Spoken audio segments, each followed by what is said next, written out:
Hello dear online students, welcome back to our channel. आज जो हम लोग लिक्विड सॉल्यूशन का पार्ट 13 डिस्कस करेंगे। और इससे पहले हम लोगों ने जो है कॉलिगेटिव प्रॉपर्टीज स्टार्ट की थी, और कॉलिगेटिव प्रॉपर्टी के अंदर हम लोगों ने relative loading vapour point and elevation in boiling point पर डिस्कस कर दिया था। आज जो हम लोग फर्दर बढ़ते हुए डिस्कस करेंगे डिप्रेशन इन फ्रीजिंग पॉइंट को डिस्कस करेंगे, और इससे रिलेटेड कुछ जो है न्यूमेरिकल प्रॉब्लम्स को हम लोग देखेंगे, और इसमें देखेंगे जो फॉर्मूले हैं किस तरीके से उनको हम लोग यूज करते हैं। ओके, और एक चीज और है, आपको साथ ही साथ में आपको ऑस्मोटिक प्रेशर का भी पार्ट शुरू करवाऊंगा थोड़ा बहुत, अगर वीडियो ज्यादा बड़ा ना बना, लेकिन इसको तो हम लोग डिस्कस करेंगे। तो चलो आज के लेक्चर को हम लोग शुरू करते हैं। ठीक है, तो सबसे पहले आप लोग हेडिंग डाल दीजिए depression in freezing point. Depression in freezing point.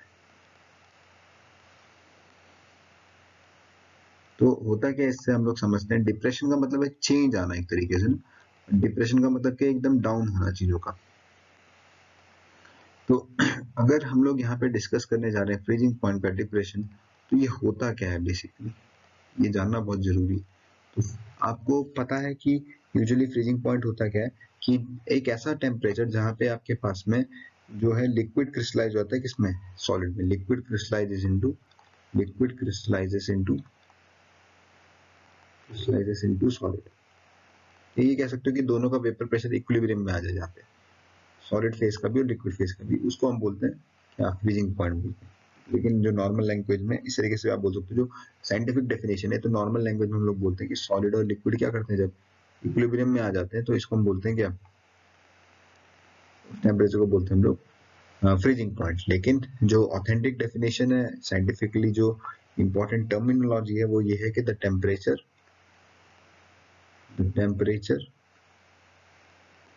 at which vapor pressure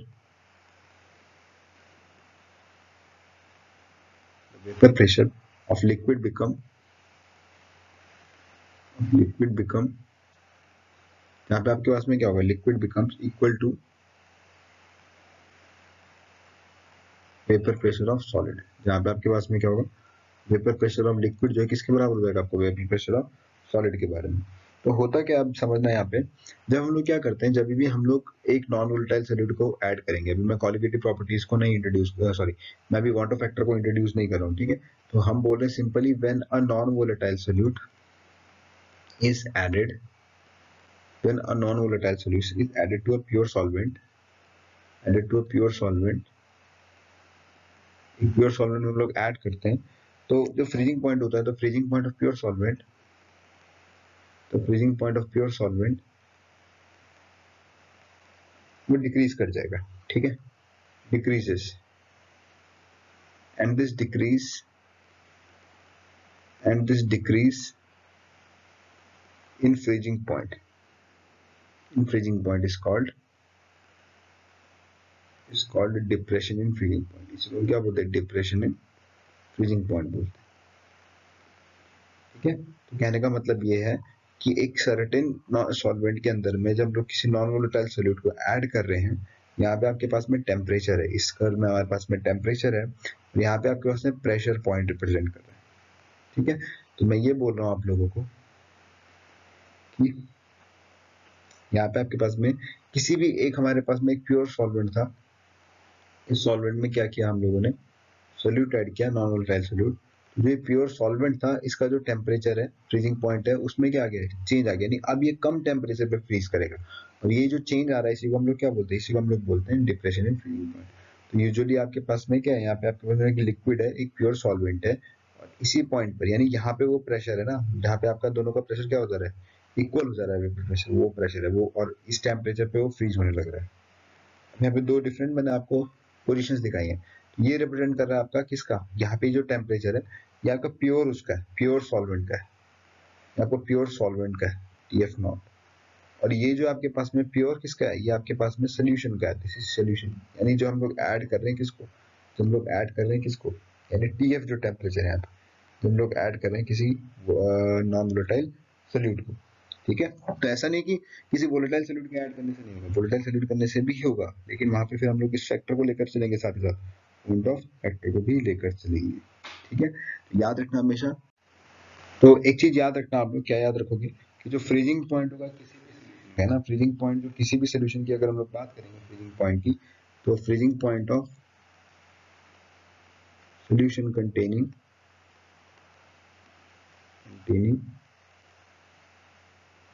non volatile solute, जिसमें क्या प्रेजेंट होगा आपका नॉन वोलेटाइल सोल्यूट, यानी जो TF है it will always be less than freezing point of pure solvent. Pure solvent का freezing point क्या है? TF not. ओके, इसको आप लोग याद रखो, ये आप लोग को याद रखना है।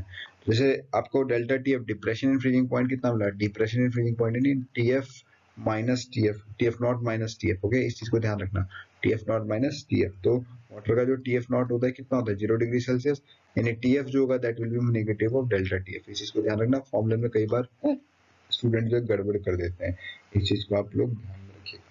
ठीक है, नाउ इसका एक कर्व है और ये कंपोजिशन कर्व आपका फेज इक्विलिब्रिया से निकलता है, लेकिन फेज इक्विलिब्रिया आपको इतना पढ़ना नहीं है, बट मैं आपको जस्ट जिस्ट दे रहा हूँ कि किस तरीके से आपका सॉलिड डाल देने की वजह से, एक नॉन वोलेटाइल सॉल्यूट डाल दोगे जब आप लोग, तो किस तरीके से फ्रीजिंग पॉइंट में आपका चेंज आएगा। ठीक है, तो देखो जब हमारे पास में एक प्योर सॉल्वेंट था तो उसका वेपर प्रेशर यहाँ पे था। ठीक है, और हम तो जानते ही है, क्या जानते हैं हम लोग ये जानते हैं कि किसी भी प्योर कंपोनेंट का वेपर प्रेशर हमेशा ज्यादा होता है, और जैसे ही हमने उसमें एक नॉन वोलेटाइल सॉल्यूट डाला तो उसका वेपर प्रेशर क्या हो गया? कम हो गया, और ये टेम्परेचर कर्व को रिप्रेजेंट कर रहा है। तो यहाँ पे आपके पास में जो है ये प्योर सॉल्वेंट का फ्रीजिंग पॉइंट है, दिस इज TF नॉट।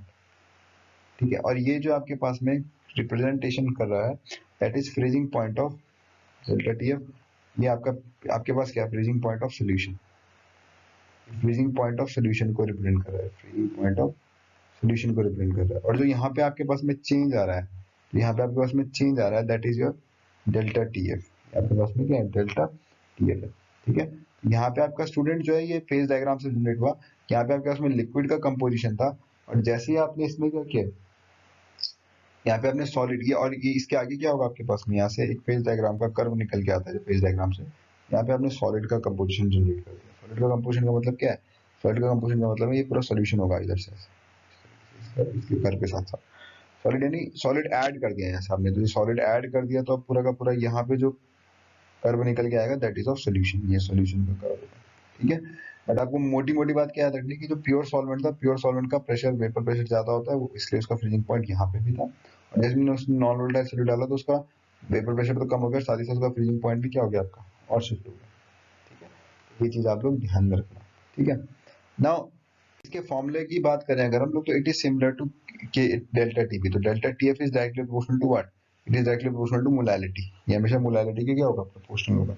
और डेल्टा TF क्या होगा आपका? Delta TF is KF into M, और KF क्या है यहाँ पे student? KF is cryoscopic constant, it is cryoscopic constant.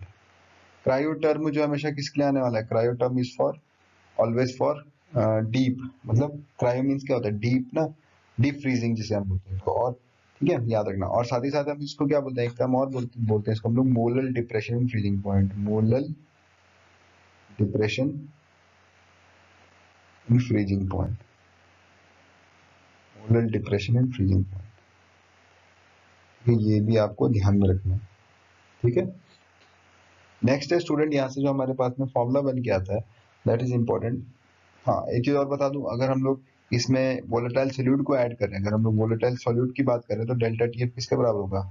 ये तो हर बच्चे को पता होगा, IKFM के बराबर। आई क्या है यहाँ पे? आपका वांट ऑफ फैक्टर को रिप्रेजेंट करता है, M क्या रिप्रेजेंट करता है? मोलैलिटी को। KF निकालने का तरीका होता है that is KF is equal to MRTF square upon 1000 into delta H fusion.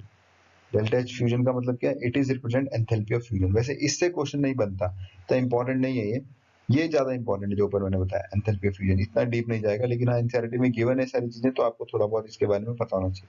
तो यहाँ से आप लोग KF को क्या कर सकते हो? फाइंड आउट कर सकते हो, enthalpy of fusion, enthalpy of. ठीक है, यहाँ पे आपके पास मास है, मोलर मास है, तो मोलर मास सॉल्यूट का रिप्रेजेंट कर रहा है, तो ये ग्राम पर मोल में होगा अगर गिवन। और साथ में जो ये डेल्टा H की यूनिट अगर ये किसमें दे रखी हुई, जूल पर मोल में या कैलोरी पर मोल में, तब तो ये आप फॉर्मूला लगाओ, है ना। तो वन कैलोरी 4.2 जूल के बराबर होती है। और अगर आपके पास में KF ये जो मोलर मास है एक इसमें दे रखा है kg पर मोल में दे रखा है, kg पर मोल में दे रखा है, तो R क्या होगा यहाँ पे RTF square upon delta H fusion. ये KF निकालने का तरीका होता है, ठीक है। तो याद रखना आप लोग किस तरीके से हम इसको यूज करेंगे। ये तो था आपके पास में डिप्रेशन फ्रीजिंग पॉइंट को लेकर के। नाउ आज जो हम लोग डिस्कस करेंगे इसके न्यूमेरिकल्स को, ठीक है, जो इंपॉर्टेंट यहाँ पे आपके डिफरेंट डिफरेंट टाइप के न्यूमेरिकल्स बन सकते हैं, ठीक है। तो बेसिक न्यूमेरिकल्स को हम लोग डिस्कस करेंगे, छोटे छोटे जो न्यूमेरिकल्स हैं। तो पहला न्यूमेरिकल देखिए, क्वेश्चन नंबर 1 हम लोग डिस्कस करेंगे। तो क्वेश्चन नंबर 1 जो है यहाँ पे आपके पास में वो ये है, the freezing point of solution containing 2.4 gram of a compound, 2.4 gram of a compound in 60 gram of benzene, ठीक है। इस अब मतलब यहाँ तक क्वेश्चन पढ़ना, ठीक है। The freezing point of solution containing 2.4 gram of compound in 60 gram of benzene is 0.1 degree Celsius lower than pure benzene. Pure benzene का जो फ्रीजिंग पॉइंट है वो आप इससे इतना कम है। तो what is the molar mass of solute, what is the molar mass of solute. तो आप लोग क्या कर सकते हो, आप लोग वीडियो को पॉज कर सकते हो और पॉज करने के बाद में आप क्वेश्चन को ट्राई कर सकते हो, आपके पास में वो है, ठीक है। साथ में आपके पास में गिवन है KF दे रखा है बेंजीन का जो KF दे रखा है, KF of benzene it is 5.12 degree Celsius, ठीक है, पर मोलर, ओके। तो चलो हम लोग स्टूडेंट डिस्कस करते हैं इसको। तो डेल्टा TF किसके बराबर होता है आपका, delta TF is KF into molarity. Delta TF किसके बराबर होगा आपका, KF इनटू मोलैरिटी।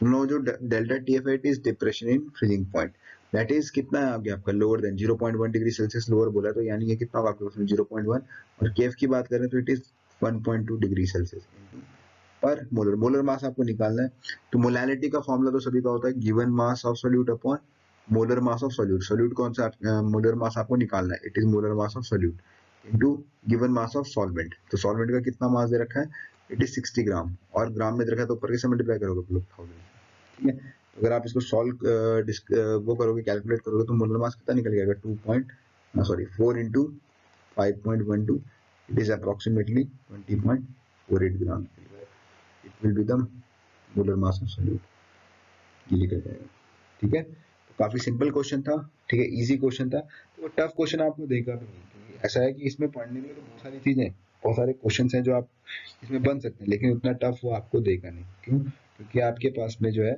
2 घंटे का पेपर है, और 2 घंटे में आपको मोस्ट ऑफ द जो चीजें आने वाली है वो डायरेक्ट वैसी आने वाली है, मतलब फैक्ट बेस्ड ज्यादा क्वेश्चन पूछे जाएंगे, ये फिक्स है इस चीज में, ठीक है। इस चीज को आप लोग याद रखिएगा कि यहाँ पे जो मोस्टली क्वेश्चन आपके पास में पूछा जाएगा that will be majorly on fact based, ठीक है, ये। तो चलिए आगे एक मैं आप लोगों को वांट फैक्टर से रिलेटेड एक क्वेश्चन करवाता हूँ, ठीक है। तो चलिए क्वेश्चन कुछ इस तरीके से, और कुछ अच्छा क्वेश्चन है जिसमें आपको वांट फैक्टर का यूज होगा। तो calculate freezing point of solution obtained by dissolving 28.4 gram of Na2SO4, ठीक है, having degree of dissociation, तो डिग्री ऑफ डिसोसिएशन मैंने आपको बताया था बॉन्ड ऑफ फैक्टर की तरह काम करता है ना। Having degree of dissociation 75% in 200 gram of water, ठीक है। तो देखो स्टूडेंट्स, यहाँ पे क्या बोल रहा हूँ आपको, आप एक बार वीडियो को पॉज करके आप क्वेश्चन को खुद भी ट्राई कर सकते हैं, ठीक है। तो calculate freezing point of solution obtain bye dissolving 28.4 gram of, it is 28.4, मैं सही से लिख लेता हूँ, 28.4 gram of Na2SO4 having degree of dissociation 75%। तो यानी यहाँ पे जो आपके पास में अल्फा दे रखा है, एक तरीके से जो डिसोसिएशन दे रखा है आपके पास में, कितना दे रखा है आपका 75% डिसोशिएट हुआ है ना आपका। तो अगर 75 100% डिसोसिएशन में अल्फा की वैल्यू कितनी होती है आपके पास में 1 होता है। अगर कंप्लीट डिसोसिएशन होता है तो कितना होता है आपके पास में, अल्फा इज योर 1। ठीक है, लेकिन आपके पास में यहाँ पे 75% दिया गया है ना, तो अगर 100% होता तो अल्फा 1 होता। तो सबसे पहले ये देख लीजिए, आपको एक कैसा सोल्यूट गया यहाँ पे, Na2SO4 is your volatile solute. अगर वोलेटाइल सोल्यूट दिया तो आपको आई पिक्चर में लेके आना पड़ेगा, आई को इंट्रोड्यूस करना पड़ेगा। जैसे कि हमको पता है कि जो Na2SO4 है स्टूडेंट्स, ये किसमें टूटेगा आपका, ये टूटेगा आपका 2 sodium ion plus sulphate ion. यानी नंबर ऑफ आयंस कितने होंगे यहाँ पे पास में, 2 सोडियम आयन और साथ में क्या एक सल्फेट आयन है। यानी कहने का मतलब ये है कि मैं आपको पहले ही बता चुका हूँ कि आई जो होता है वो किसके बराबर होता है, I is equal to 1 plus I is equals to what? I is equals to 1 plus n minus 1 into alpha. ठीक है, and alpha is your basically what? It is 75 में 0.75, तो 0.75 का मतलब क्या है, it is 3/4 approximately। ठीक है, तो 1 plus n minus 1, n यानी 3 minus 1 into 3/4, तो ये कितना हो जाएगा आपके पास में 1 plus 2 into 3/4, यानी कितना हो जाएगा ये, it is 2.5 यानी 5/2, सिंपल। ठीक है, now coming to the question में उसने पूछा calculate the freezing point of solution का फ्रीजिंग पॉइंट निकालना है। तो डेल्टा टीएफ जो होता है आपका, delta TF is equals to i into KF into molality. ठीक है, ये होता है आपके पास में। एक चीज आपको बता दूं, वाटर दे रखा है तो वाटर का जो केएफ होता है ये आप लोगों को पता होना चाहिए और दिया भी जाता है कई बार क्वेश्चन में, इट इज 1.86 केल्विन केजी पर मोल, यानी मोलर केजी पर मोल। ठीक है, it is KF. Now delta TF जो होगा आपके पास में, क्योंकि वाटर का जो जनरल फ्रीजिंग पॉइंट है इट इज आपका 0 डिग्री सेल्सियस यानी 273 केल्विन। तो पता ही है मुझे टीएफ नॉट जो होता है वाटर का, it is my 0 degree Celsius, है ना। और निकालना किसका, आपको सोल्यूशन का निकालना। तो सोल्यूशन को निकालना यानी टीएफ आपको फाइंड आउट करना है। तो डेल्टा टीएफ आपको पता होना चाहिए। तो डेल्टा टीएफ किसके बराबर होगा, आई, यानी आई कितना आया था आपका 5/2 और केएफ यानी 1.86। और दूसरा आपको निकालना है मोलैलिटी। तो मोलैलिटी कैसे निकालोगे, अमाउंट ऑफ सोल्यूट। सोल्यूट कौन सा आपके पास में, Na2SO4, और इसका कितना ले रखा है 28.4 ग्राम। अब साथ में इसका मोलर मास, अगर Na2SO4 के मोलर मास की बात करें तो 23 इंटू 2 प्लस 32 प्लस 16 इंटू 4 यानी 64, है ना। अगर इसको आप लोग सॉल्व करते हैं तो आपके पास में जो आंसर आएगा इट इज अप्रोक्सीमेटली 142। ये जो आपके पास में कितना निकल के आएगा 142। तो अगर ये 142 निकल के आता है तो it is what, it is 5/2 into, it is 5/2 into, sorry यहाँ वैल्यू पुट करनी थी, इट इज 142, है ना। और साथ में आपके पास में 200 ग्राम का वाटर दे रखा है, नहीं मोलर मास ऑफ सॉल्वेंट के, और ऊपर किसे मल्टीप्लाई करेंगे हम लोग 1000 से। तो अगर आप इसको कैलकुलेट करेंगे तो answer will be approximately, your answer will be 4.65। मैंने कैलकुलेटर में कैलकुलेट किया है इसको, तो ये आपका आंसर जो आएगा it will be 4.65। Now coming to the part of the question that delta T is equal to TF naught minus TF. याद रखना टीएफ माइनस टीएफ नॉट नहीं होता है, टीएफ नॉट माइनस टीएफ। तो टीएफ नॉट की अगर हम लोग बात करें इट इज 0, माइनस टीएफ की बात करें तो इट इज योर अप्रोक्सीमेटली जो डेल्टा टीएफ है वो कितना निकल गया आपका, टीएफ एंड डेल्टा टीएफ कितना निकल गया 4.65, यानी जो टीएफ निकल के आएगा it will B minus 4.65 degree Celsius. अगर हम लोग कैल्विन में निकालेंगे तो कैल्विन में कितना निकल के आएगा 0 डिग्री सेल्सियस यानी 273 केल्विन, यानी इट इज अप्रोक्सीमेटली 268.35 केल्विन।